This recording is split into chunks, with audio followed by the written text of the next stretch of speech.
What's up mga idol? Ito na ang balitang pinakahinihintay ng Hinebra fans.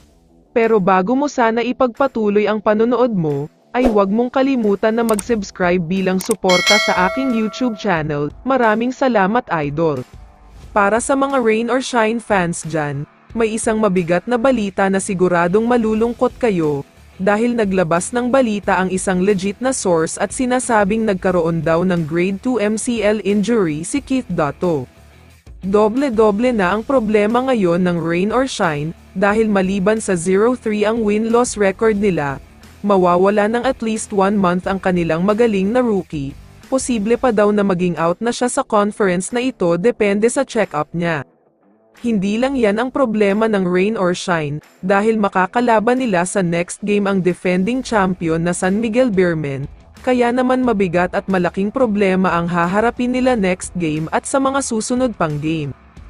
Samantala, alam naman nating lahat na 2-0 na ang win-loss record ng Barangay Hinebra, pero hindi pa rin makapagsaya ng husto ang kanilang mga fans, dahil napakaraming players ang may injury sa kanila.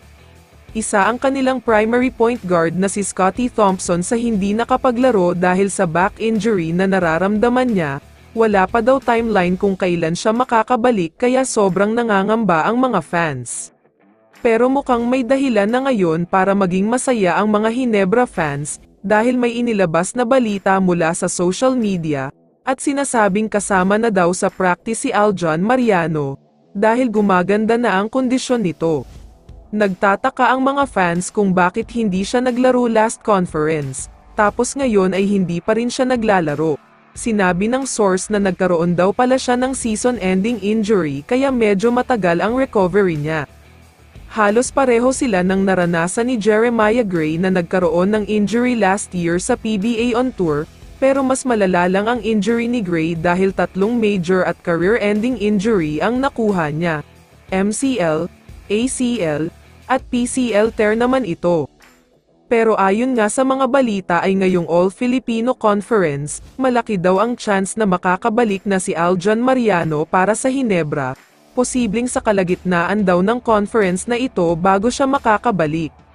Si Jeremiah Gray naman ay posibleng sa pagtatapos daw ng elimination round ay makikita na natin siyang maglaro. Kaya naman sobrang good news talaga para sa Hinebra na makukumpleto na sila bago pa man magsimula ang playoffs.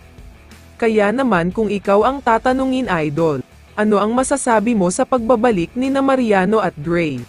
I-comment mo naman ang sagot mo sa tanong na ito. So dito na nagtatapos ang video na ito. Maraming salamat sa pagsuporta at panonood mga idol. Ingat at bye-bye.